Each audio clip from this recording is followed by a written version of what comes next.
It feels like we're here every year, doesn't it? The United States government is once again right on the brink of a shutdown. It's a huge political fight, but with very real consequences. And to really get what's going on, we're going to zoom in on the arguments from one key player, Republican Congressman Mike Lawler. His take on things really pulls back the curtain on why Washington is at a standstill. So let's get into it. So, here's the billion-dollar question.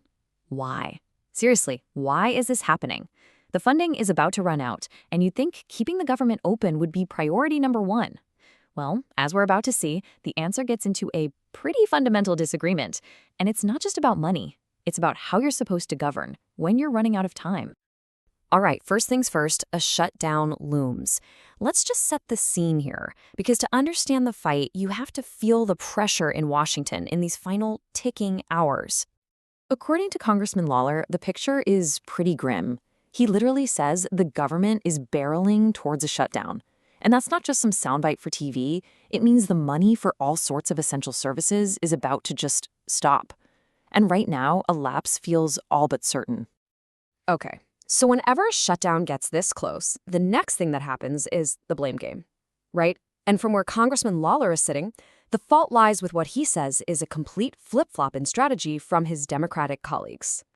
Now, to get his argument, you have to know this term, a clean CR. Just think of it like a pause button. It's a simple, short-term bill. It doesn't have any big policy changes or spending cuts. All it does is keep the lights on at current levels so everyone can take a breath and negotiate the bigger stuff without the chaos of a shutdown hanging over their heads. It's a bridge, basically. And for Congressman Lawler, using that pause button is just common sense. He flat out calls a shutdown foolish. He thinks it's a completely manufactured crisis that only hurts people. His solution? Just pass that clean CR we just talked about. He sees it as the simple, responsible thing to do, something that's been done plenty of times before. And this is the real core of his frustration. He claims that top Democrats like Chuck Schumer and Hakeem Jeffries are now blocking the exact kind of clean funding bill that he says they've always supported in the past, under presidents from both parties. To him, they've completely changed their playbook. So this really breaks down the two different mindsets, at least as Lawler sees it. On one side, he's arguing that Democrats are using the shutdown threat as leverage, basically holding government funding hostage to force wins on other separate policies.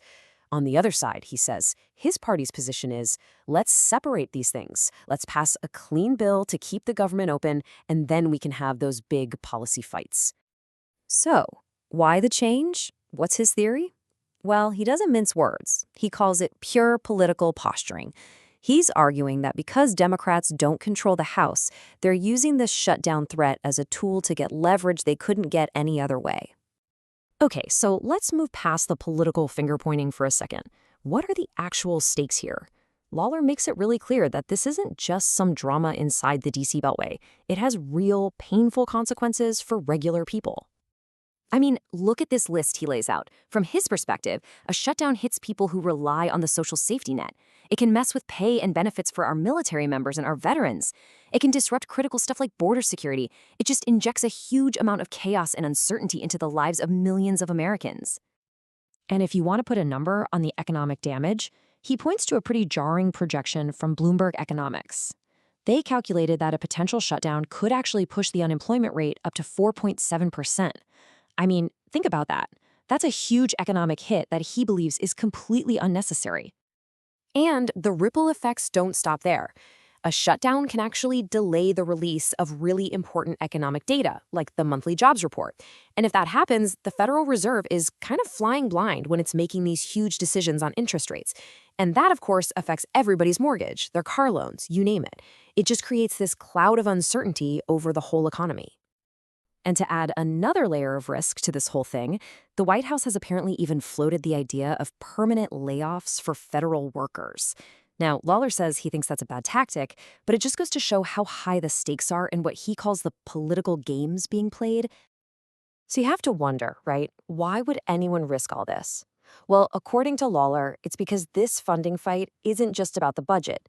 It's gotten all tangled up in these other, deeper policy debates that are really fanning the flames. A perfect example that he brings up is the fight over healthcare subsidies for the Affordable Care Act, the ACA. This has nothing to do with the overall government budget, but he says Democrats are trying to tie it to the funding bill, which he and other Republicans believe should be a totally separate conversation. So here's the specific issue he's talking about. Some subsidies from the COVID era are about to expire, and that could mean healthcare premiums go way up for a lot of people. And here's the interesting part. Lawler actually says he supports extending them for another year. But, and this is the key, his whole point is that this debate needs to happen after the government is funded and stable. He's saying, sure, let's talk about it, but don't shut down the entire country over it. So after laying out the problem, pointing the finger, and detailing all the consequences, what's the way out? What's the solution? Well, Congressman Lawler argues that the off-ramp from this whole mess is actually incredibly simple. He breaks it down into a super simple two-step plan. Step 1, pass a clean continuing resolution. Do it right now, keep the government open, make sure troops get paid, and keep services running. Step 2, once that crisis is out of the way, everyone gets back to the table and hashes out the final budget and deals with all those other policy debates, like the ACA subsidies. And this quote pretty much sums up his entire argument, right? For him, the path forward is obvious. Stop the political games, pass the temporary funding, and get back to the actual business of governing for the American people without creating a crisis out of thin air. And that really leaves us with the big central question that always comes up in a divided government. From the perspective we just walked through, a clean bill is a responsible compromise. But for the other side, maybe it looks like a surrender. So where's the line?